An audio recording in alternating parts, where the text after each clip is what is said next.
The following podcast contains subject matter that may be disturbing to some listeners. The views and opinions expressed are those of the hosts and not the sponsors. Listener discretion is advised. You're listening to Malice After Midnight with your hosts, Tina, Steve, and Christine.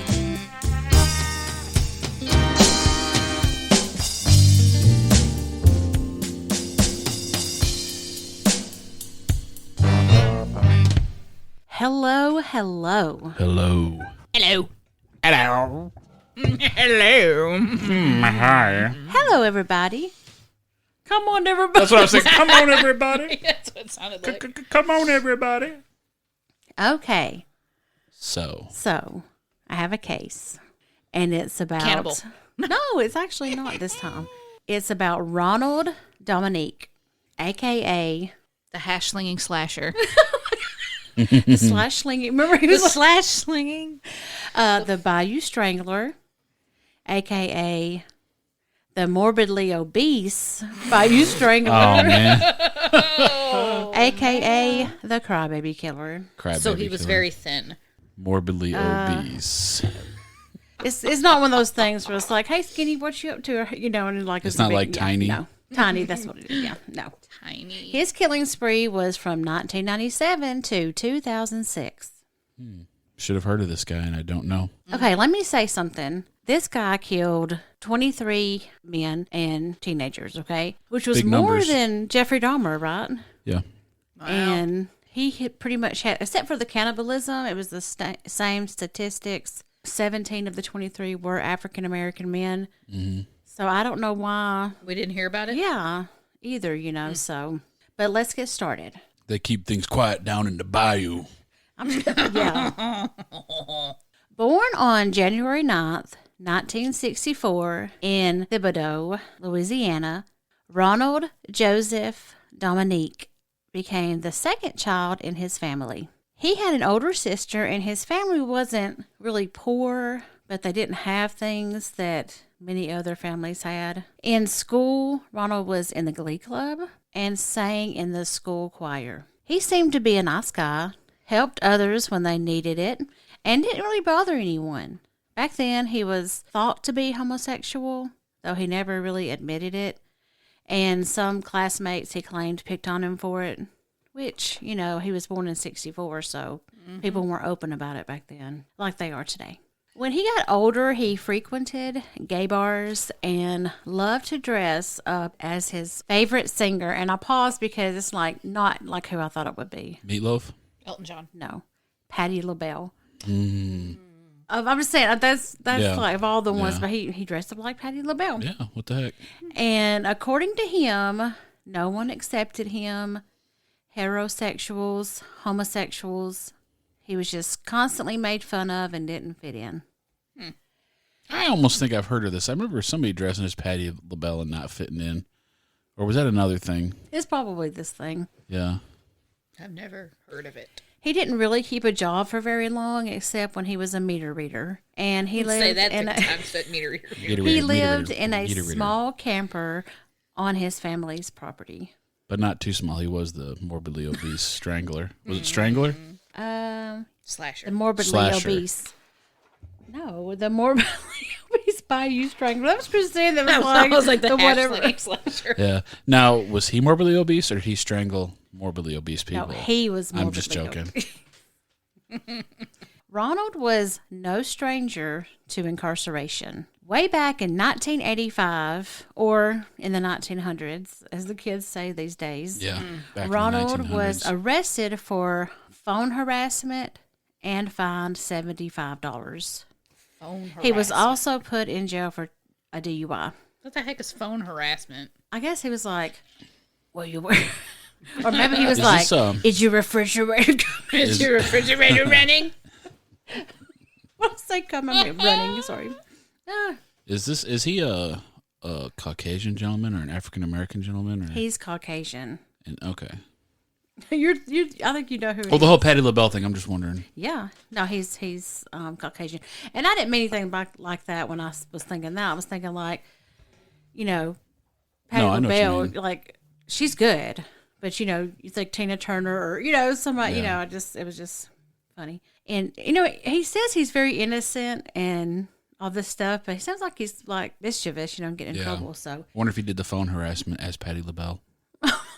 Oh my God. What's one of her songs? I'm trying to think of one, and I can't right now. All I could think of was Aretha, which is another one. Like I would think that somebody would dress up before they would dress up. I keep as thinking of Sally Freeway Bell. of Love, and that's Aretha. Riding on a free. That's Yeah, I was Aretha just Franklin. thinking about that.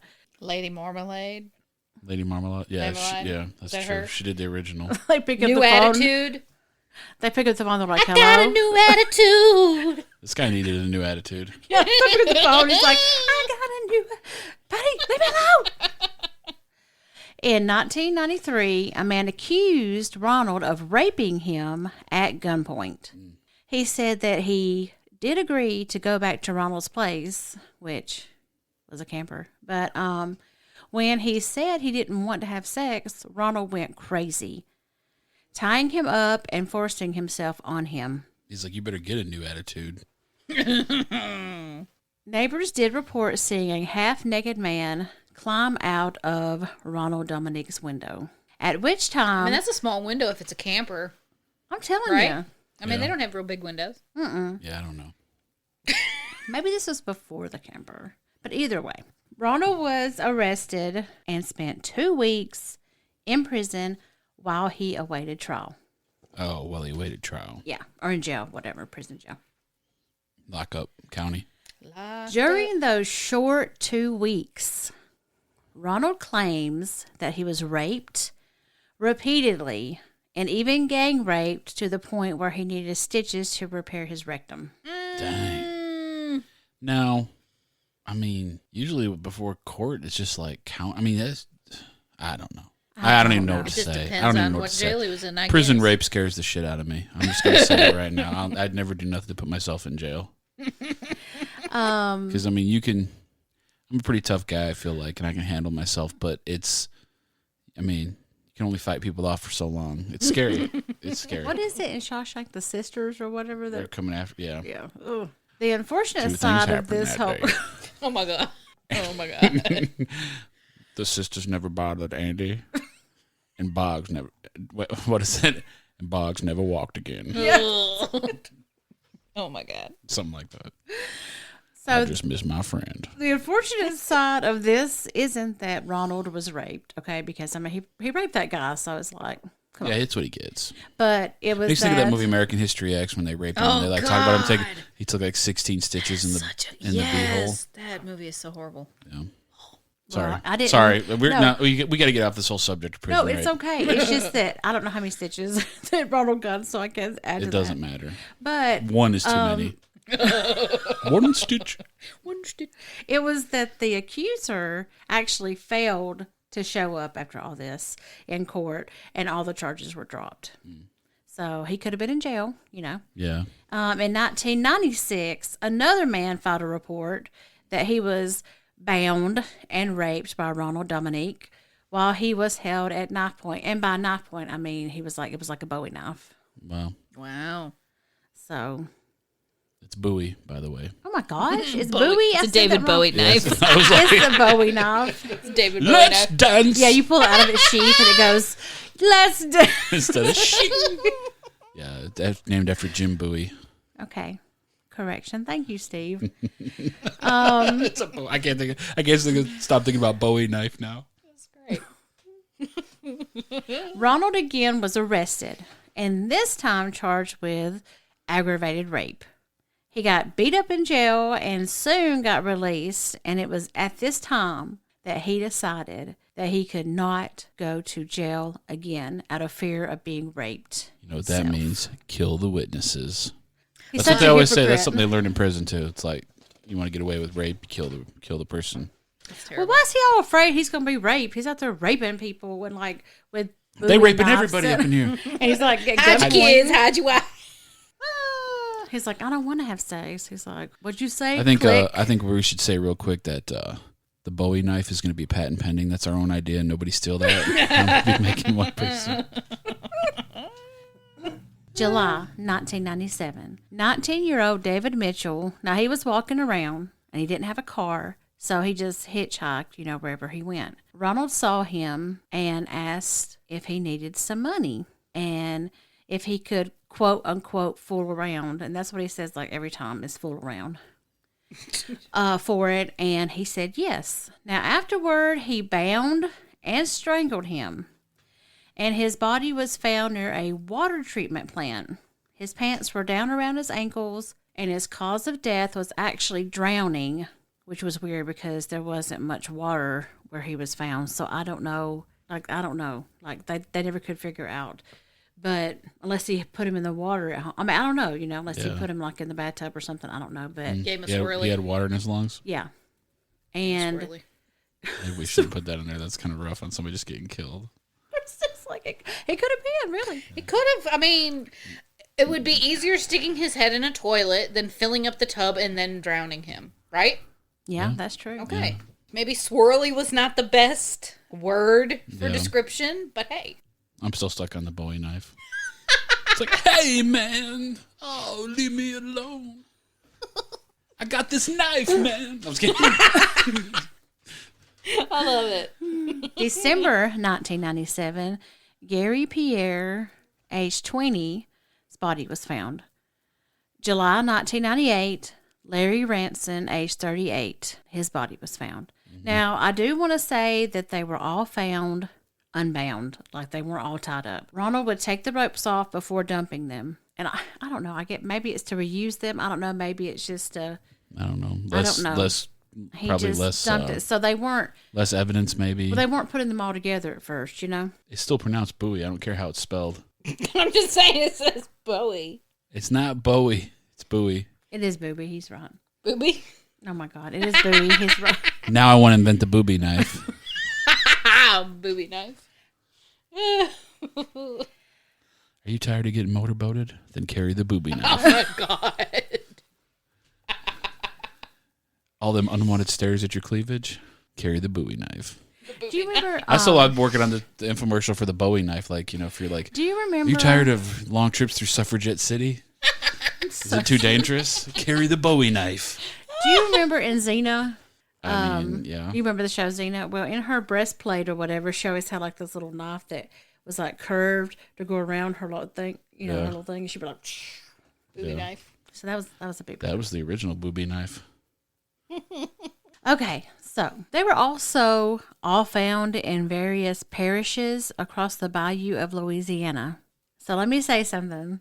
Louisiana remained Roman Catholic when both France and Spain ruled, and the boundaries dividing the territories coincided with the church parishes. So that's why they don't have any counties, just parishes, it's parish. unlike the other states. I was always 'Cause kind of was wondering that. Yeah, because Yeah. I was like, what is going on? So I had to look that Thanks up. for the history lesson, Hey, you're Tina. welcome. October 1998, Oliver LeBancs, 27, had met Ronald in a bar in the French Quarter. Ronald said Oliver wanted to fool around, which I think was probably the other way around because Oliver was a prostitute. Yeah. And Fool around for some cash. yeah, for some cash, but he was like, he just wanted to fool around. Yeah, I don't Yeah, think so. right. I have a feeling nobody wanted to fool around with this guy. I agree. Ronald said they went to his car, and when it started to hurt him, he panicked, and he hit him with a quote-unquote tire tool, which I guess is probably Tire iron. Probably. And he said, did it, and he tied his hands, and he said, I tied his hands so he wouldn't hurt me no more. So, I mean, you're doing this, and he always... It's never a fault, by the way. And Ronald dumped his body by the side of the road. Oliver had bruising around his neck, which cops knew was, strangulation marks. So, and at this time, I do want to say too that the parishes were not talking, and they were so spread out. There were a couple of bodies here or a body here in this parish, so they weren't putting it together yet. And I don't think they realized, they realized it was like a real serial killer. October 1998, Joseph Brown was 16, and he was killed and dumped in the same way as Oliver LeBancs. The next month, November 1998, Bruce Williams' body was found, and he was 18. In May of 1999, Emmanuel Reed, 21, was a sex worker who had a drug habit. Ronald picked him up, but then claimed he got on top of him and pulled a knife on him. And he said he was A Bowie trying. knife? He said he I was just got that out of my head. trying to rob him, so he got scared. And he was quoted as saying that he got so scared that he hit Are you feeling him under with pressure? something. And it's time to get the Bowie knife. Sorry. He said he was so scared that he just grabbed something and started hitting him with it. And then he began choking him with the seatbelt until he stopped breathing. And then he dumped his body in a dumpster. Which, okay, I don't know. All these scenarios with him, whoever, and he just happens to be all of a sudden panics and just grabs like a random tire iron. Yeah, but he didn't say that Yeah. about the first couple. No, and it's like, how many times do you just have a tire iron up in the front of your car? No. Really? June 1999, Angel Mejia's body was found. He was 34. In August of 1999, Mitchell Johnson, 34, also, was the first victim that was different. He was walking his nieces to the corner gas station when a man approached him with a picture. Now, his nieces had said this.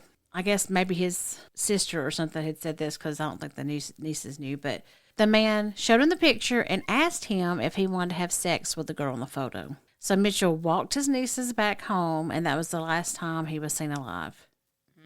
He was found a few days later on the side of a road in some grown-up grass. So when I say they were on the side of the road, it's like off the road. It's not like he just opened the door and just pushed him out. Many of the victims were small to medium build. They didn't have a real home, just kind of stayed here and there, rode bikes or walked everywhere. They often hitchhiked. Many of them were drug users and or sex workers. People considered them easy targets for a killer who would manipulate them before ending their lives.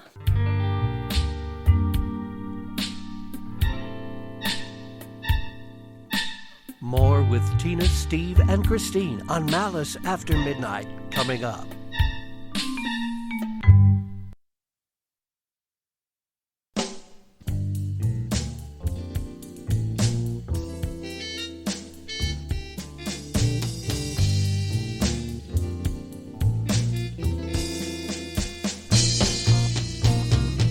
Malice.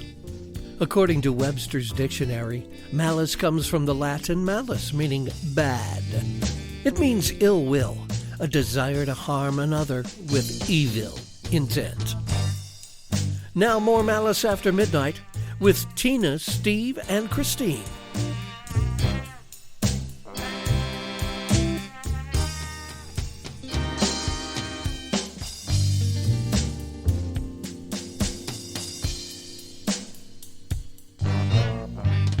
Police couldn't figure out where to start when finding the killer. He would dump the bodies out in the open, but often by water or on the side of the road in very bad areas where they weren't discovered quickly. With the Louisiana heat, There's a lot of places in would Louisiana. begin- to Oh, hide yeah. bodies. Remember that show, The Killing Fields, whatever? yes, banana. Banana. I was going to do that, but nobody's going to know what we're doing. I have no idea what that I love that show. It was really good. With the Louisiana heat, they would begin to decompose Rapidly. Oh, yeah. Swamps. Oh, yeah. Gators. Why didn't people take advantage of gators? Are they not like that What? prominent in Louisiana? Gators? That's where all that hunting, Louis. That's They're where all that probably just alligator in the hunting. swamps. I mean, I'm sure they're not. Well, I'm not sure trying to, they're like, walking across the street too. I don't know. We got I'm them not in trying to Huntsville now. take the Yeah. killer side, but I picture you walk up to swamp and you throw it in, and it's like Indiana Jones like and the Temple rolling of with 'em. Doom, and they're like, oh, like, "Rah, rah, rah." I don't think it's quite like there that. you go. There never was a lot of evidence left at the scene or on the bodies. Now, Ronald said he tried to use condoms with all of them, but he said it was possible that some of the condoms could have broke. Detectives were able to get some semen from a couple of victims and get a DNA That pesky DNA. profile, but no matches were found. That's my Keith Morrison. Best I Very can do. I love him. And I love Keith Morrison. So. Ronald said that he always bound the ankles, then bound the hands behind the back, and sometimes they would during the struggle or during the, of course, attack, they bled from their heads. So to help that not be so messy, when he was transporting them or whatever, he would put a plastic bag over their head, So gruesome. and that would control the bleeding. And then, of course, after he dumped them, he would take the ropes and the bags off when he was disposing of the bodies. Which, he acts like, I was so scared and I just panicked. But, I mean, these are very planned out, if he's taking time to do all the stuff. Yeah, exactly. In January of 2000, the body of Michael Vincent, 23 years old, was found. Now, there were no murders committed in 2001 at all. That's happened in the past, there were killers. They take a break because of whatever reason before starting back up again. Remember the East Side rapist or whatever? Mm-hmm. He took a break like every time one of his kids was born. I think the BTK took a break for a while when he was having kids. Yeah. So it happens. The BTK he took some time off. Well, he took some time off, and then when it wasn't, when it was he was starting to be forgotten about, then he would kind of came back and did some more letters and stuff. Anyway, we'll talk about that. He's one of the ones I don't really like him at all. Not that I like any of them, but 2 bodies were found in October of 2002. Kenneth Randolph Jr., 20, and Anoka Jones, 26. May 24th, 2003, the body of Detrail Woods, 18 years old, was found. Ronald said he just needed to have sex with him and was willing to pay him for his services. Larry Matthews, 46, body was found in October of 2004.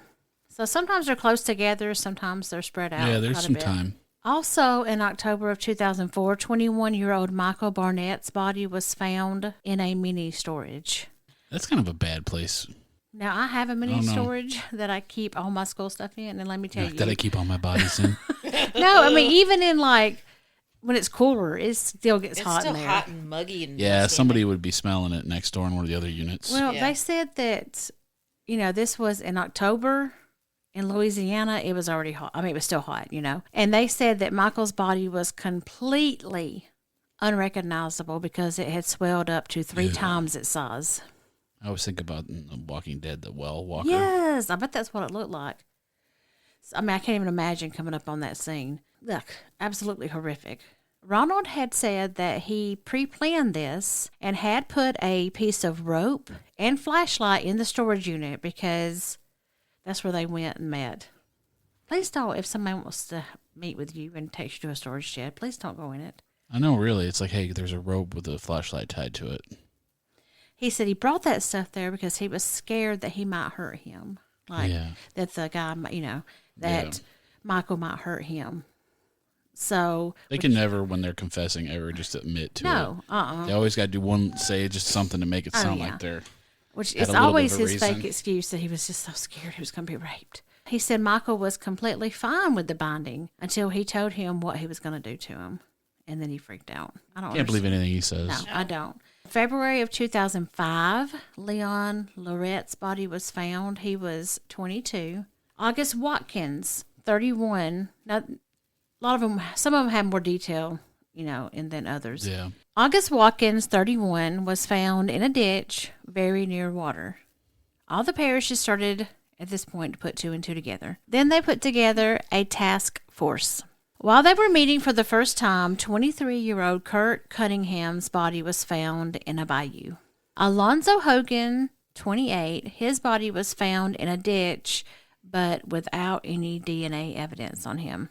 Wayne Smith, 17, was found in a drainage canal. Ronald claims he was driving around and Wayne approached his car and asked if he was looking for drugs, and he said no. So Wayne asked if Ronald... The guy walking that he saw was... First of all, ain't nobody fixing to just stop you and be like, you looking for drugs? I know. No. When he saw the guy driving, and the guy stopped him. No, he asked Ronald if he was looking for drugs. Yeah, nobody off the street's gonna come up to me like, "You looking for drugs?" When we went over to Jeffrey Dahmer's old apartment complex, I don't know. They looked like they would have asked us if we wanted drugs. They might have, but I think they were just trying to be like, "Let me tell you a story. I was living here when that happened." I wish could have been that one guy was old enough looking. If I would have known for sure that was a fact, I would have stopped and recorded it. But I also thought maybe we were going to get killed. Yeah. There's always that option. So, because he wasn't looking for drugs, then Wayne asked if Ronald wanted to fool around. Yeah, that's what I was just going to say. Want to fool around? And he said yes. So, he took him back to his RV, his little camper. You fool around with me? But he became instantly so scared that he tied him up. And then afterwards, Wayne wanted to be paid. He said, "You're going to pay me or I'm going to go to the police." And he didn't want him to call the cops, so he just started choking him This guy's story out of fear BS. for going back to Here's the jail. thing, like, he's trying to act like he's got some PTSD from being in jail and getting raped. How do these people feel? What the hell? I mean, I don't... Yeah, I don't think so. I do not think so. Chris DeVille, 40, was the brother to a police officer, and he disappeared around the time Katrina hit, and his family thought he might have sought shelter during the hurricane. But a lot of bad things happened his body during was Katrina. found. Oh, yeah. I bet there was a lot, yeah. A lot of bad people doing bad things when they had under the cover of natural disaster. Now, police had to stall their investigation when Katrina hit because many months went by and Louisiana had to rebuild. Yeah. And, of course, I'm not sure. That was around... Jennifer was born. Yeah. Not long after that. And, of course, I'm not sure, but I do know that bodies were washing up everywhere. Oh, yeah. From the cemetery. Yeah, from the cemetery. So who knows if somebody was, like, killing somebody and be like, oh, yeah, you know. I just wonder if maybe a few murders went by. They didn't. Oh, I bet. I'm sure they did. Sure. Went unnoticed. Nick Pellegrin's body was found. Now, Nick was 21, and he was doing construction. And Ronald was reading meters at the time in the same area. And the two just happened to strike up a conversation, which I have a feeling that Ronald was like, hey, you know, I don't know. I just think it was all Ronald. I do. He was like, hello. The guy said hello back, and I knew instantly he wanted to fool around. For real? Ronald claims that they were talking about pot. And they got each other's phone numbers and they exchanged numbers. It was a few days later, and Ronald decided he would call Nick to buy some pot. And when Nick came over, he said he only had $30. And Nick said, that's not enough money. And if you don't give me more, I'm going to go to the police. Which I don't think so. Like, why would you be I like... felt threatened, so I tied him up. Well, why would you be like, if you don't pay me for this marijuana, I'm going to go to the cops and say... I mean, I'm so sure. Yeah. Ronald said that he tried to tie him up so he wouldn't go to the police. And somehow in the tussle... The rope got around his neck accidentally. Somehow in the tussle, they fell and Nick's head hit the counter. Uh-huh. Then Ronald got scared and he started just choking him until he quit breathing. So, And then he dumped his body. honestly, I'm tired of this guy. I'm over this whole thing. I'm ready for I'm ready for the end. Well, this is about to be getting close. I'm ready for prison time. Good old Ricky Wallace, a.k.a. Motormouth. September 2005. Like, a.k.a. the man with a plan, a.k.a. Little Ricky, Ronald? a.k.a. like he's just give it going. Ronald done picked up the wrong man. Motormouth told... Oh, the name like Ricky Wallace? No, a.k.a. Motormouth. Yeah, but I'm just saying, Ricky Wallace sounds like the wrong... You don't want to mess with Ricky. No. You mess with Ricky. He's driving stock cars on Saturday night. You know what I'm saying? Oh, my gosh. So... He's carrying a Bowie knife. Motormouth... He wears a trucker hat. He's got a trucker hat, and he wears them Dale Earnhardt glasses from the 80s. He's got his Bowie knife. He's got his Bowie knife, except he pronounces it correctly, Bowie. Now, Motormouth told his parole He was officer... all, hey, man, leave me alone. I said, hey, man. Sorry. Motormouth told his parole officer that a white guy picked him up by showing him a picture of a woman. Ronald said Motormouth could have sex with her and she would pay him to do it. Yeah, because that's what women pay men for sex. Exactly. That never happens. So Motormouth jumped right in Ronald's Men do that truck. shit for free. Sorry. So he Right jumped, there, you know what's wrong. You know what I'm saying? Like, That scenario is... Yeah, I know, right? this That's- woman wants to pay me to have sex with her. Yeah, okay, Ricky. He's like, me? Ronald. And he jumped right in. He's like, I'm Ronald's Ricky car. Wallace. And when they got... Women pay me for sex. Sorry, I just like that name. It's like totally NASCAR, man. That's so funny. I was going to say something about Ricky Wallace. Ricky Wallace drives a Monte Carlo knew SS. it. I'm telling you. He's got an 87 Monte Carlo SS with T-tops. Smokes Winstons. Nobody smokes Winstons anymore, but Ricky Wallace does.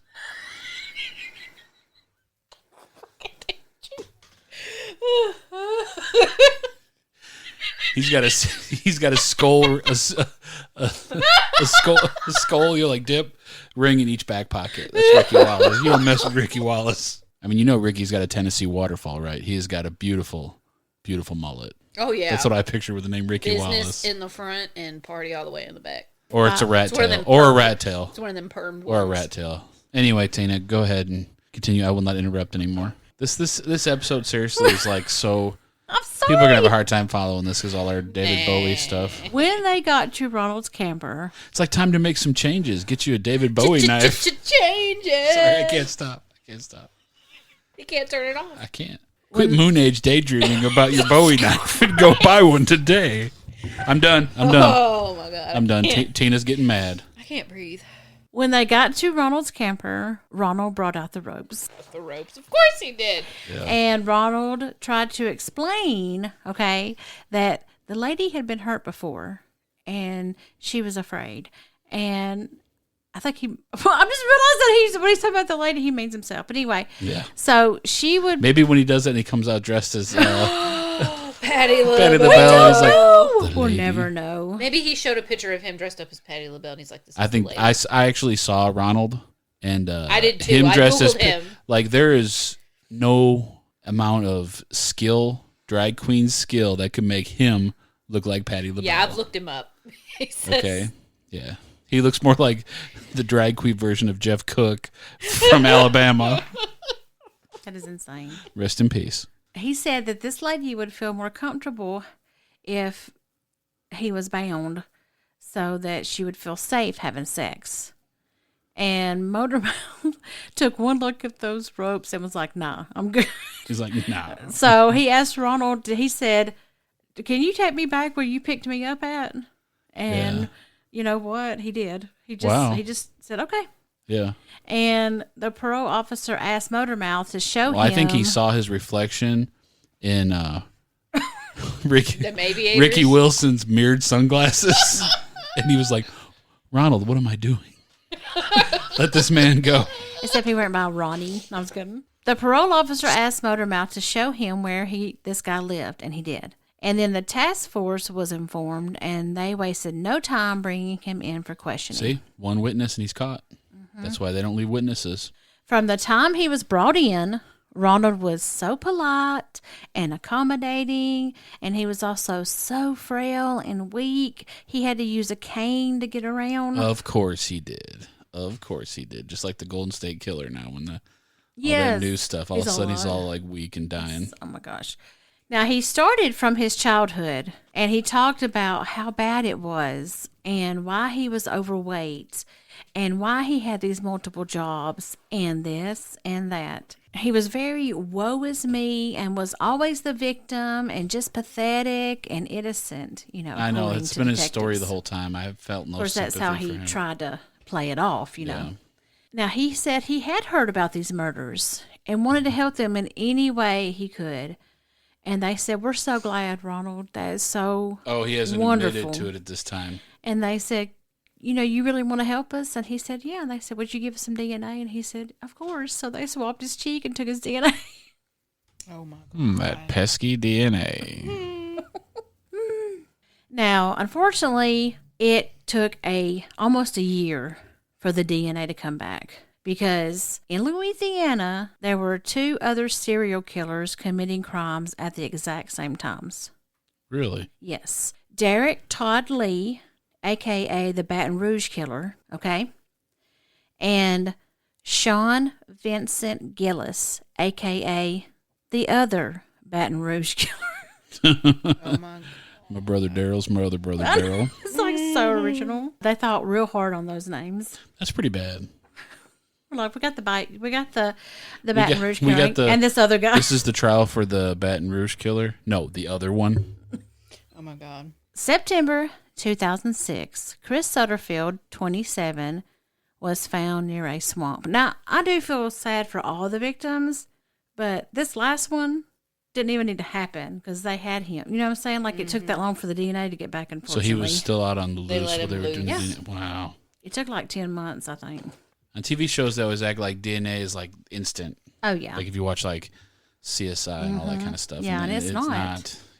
Especially, I mean, it gets better all the time, but It's just like crazy, Like, I don't know. And he was out because they wanted to make sure they got everything because if they got him and something went wrong, then he would go free, So. Oh, yeah, they got to have everything just right. 2 weeks after Chris Sutterfield's body was found, the DNA came back as a match to one of the other victims, and Ronald was picked up in a homeless shelter because his sister had kicked him off her property. She knew what was up. She's like, Patty, you gotta go. Once in custody, news hit the stands, and by the next morning, I do want to say this real quick before I say what I'm going to say. When they picked him up, he was walking with his cane, and then when they opened the door, he just collapsed in the back seat of the car because he was so quote unquote fragile. I got the vapors. I'm so sure. Well, there's also a picture on Google when I looked him up to see what he looked like. He's sitting in a wheelchair in court like this. I hate all people. Scrunched up. Oh my God. Well, he's strong and he's capable if he's strangling up these guys and tying them up. Okay, so by the next morning, he had diarrhea of the mouth. I mean, maybe he had diarrhea too. I don't know. But he just confessed to one crime after the other. By the end, he had confessed to 23 homicides. He didn't want to die, and he wanted to avoid the death penalty at all costs. Yeah, that's his only shot, really. Which, that makes me so annoyed that they don't want to die. They had him. Yeah. And he pled guilty and was sentenced to 8 consecutive life sentences, and that means one after the motherfucker. One right after the motherfucker. I ain't missed a day. I ain't missed a day. Chief Prosecutor Mark Rhodes was quoted as saying, "When you get a life sentence in Louisiana, you leave jail in a pine box." At the end of his morning of confessing, he said he wanted forgiveness because in all of these murders, he didn't mean to do it. Yeah. Eye roll, please. Yeah, seriously. It makes me so annoyed. The reason he was nicknamed the Crybaby Killer is the entire time he is being questioned by police, he's just like, and he's just blubbering, and he's crying the whole time. And I'm sure they and had just this zero high-pitched, right. high-pitched, whiny voice as he tells of each and every victim's death. Although to him, they weren't the victims. He was. Yeah. It's like he's got PTSD a lot of self-defense or something. He claimed to be so scared of being raped or being hurt or returning to prison that he killed them before he even knew what he did. Then says afterward he would take a shower and cry himself to sleep. Everyone seemed to say that he was a sweet guy who wouldn't harm anyone or anything. Even the old ladies that he called bingo for called the police station saying they had the wrong man. Serial killers are like that. Often people are shocked, and even, those closest to them just don't know their horrible secrets or bad side. But the victims see it, and those victims don't usually live to tell. Now, do you remember Carol DeRonch? Yeah. She testified against Ted Bundy, saying how evil he looked when he was attacking her. Yeah. And I don't see any difference in this case. I bet, he was so quote-unquote sweet, but I bet... Oh, I'm sure. And he was so scared, and fragile and scared and, manipulating. But I bet when he was tying up these poor men before they could realize what they were in for, and it was too late, I bet they saw that just horrible side of him. And his sweet, persona gone, so they always unleash their true selves. Yeah. And I can imagine what they saw. And that's the case of Ronald Dominique, a.k.a. the Bayou Strangler. A.k.a. the Morbidly Obese Bayou Strangler, a.k.a. the Crybaby Killer. What was the other one? The Bayou Slash? What was it? No, the other one. They had the two had the same names. What were that? Oh, that was the Bayou Killer, right? The Baton Rouge Killer. Yeah, and then the other Baton Rouge Killer. The other Baton Rouge Killer. Thanks everybody for listening. Sorry, this one was a little crazy. A lot of interruptions on Tina. Sorry, Tina. It's okay. Bye. Bye. Bye.